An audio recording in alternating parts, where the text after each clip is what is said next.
On today's Teuty's track analysis, we have the track of the day for July 14th, Vaporwave by RogueDawn.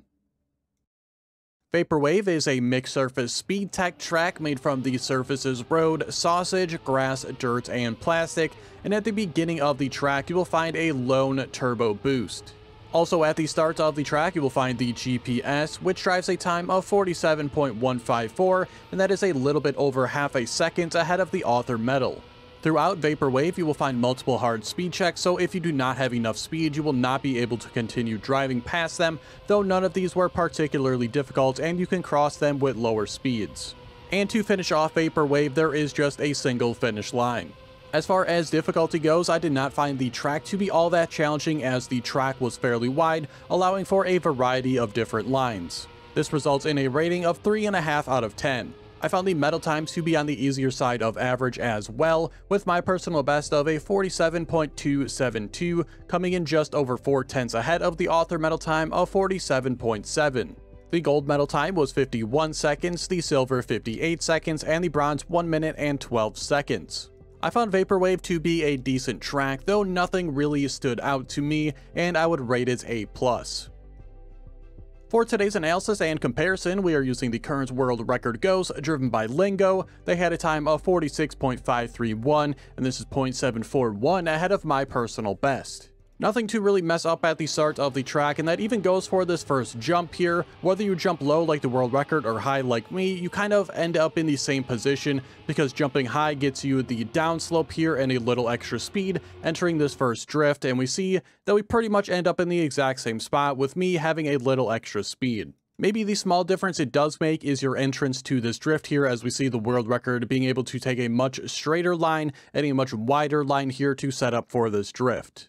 For this drift here, we'll also be switching into the world record view as we lose complete view of it in my camera angle, but we'll see them take it from very wide, and they'll also remain on a pretty tight inside line throughout it, and we saw there that I end up very wide as well, and that's going to cause me to get a quite poor entrance into this next drift.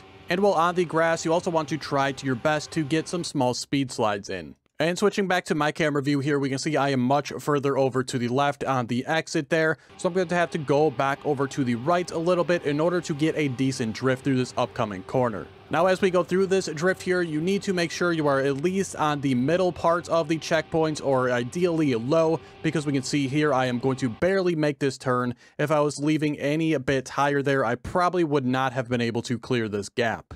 For this upcoming jump, make sure you are turning towards the right a little bit as you leave to spin your car and get a decent auto slide here on landing. You also don't need to drift this corner here, though I found it much easier to make it consistently if I did a small brake tap. This drift here is probably the most important, and we'll see the world record go very wide to start out, hug the apex of the turn, and get very close to the right wall on the exit, and clearly I did not do as well. But moving on to the dirt here, you also want to try your best to speed slide this.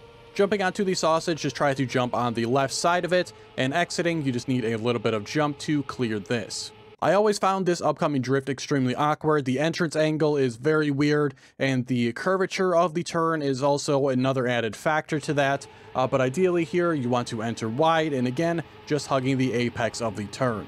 Now after this turn, we have another jump, and we're in another situation where I'm not sure one line is better than the other, but the world record exits a little bit wide here. They're going to drive over the penalty grass here, but the wider line allows them for a lower jump, which of course is going to allow them to land earlier, get more acceleration faster, but I stay off the penalty grass and will go for a little bit higher jump. And again, I'm not sure which of these is a better situation, but they seem pretty equal to me.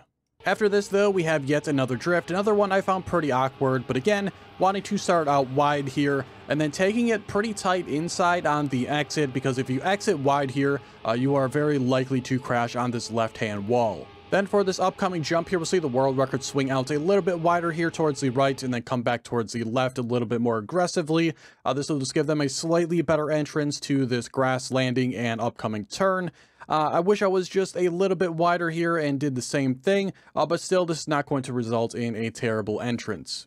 The only thing you have to be careful of here is jumping too far to the right. I found if I landed far towards the right, it would give a very weird landing and also make the turn extremely difficult. But we can see here as we land, steering over to the left slightly, continuing the slide to get around the corner. Here, maybe steering a little bit too hard on my part and sliding a little bit too much, losing a little bit of speed here as we make our way towards the finish. And that is going to do it for today's analysis. I hope I was able to give you some helpful information on today's track. If you did learn anything and enjoyed today's video, please give it a like and subscribe so you don't miss out on future analysis. Also, if you are interested, there is a link to my Discord in the description. Thank you so much for watching, and I will see you guys on Monday for the next one.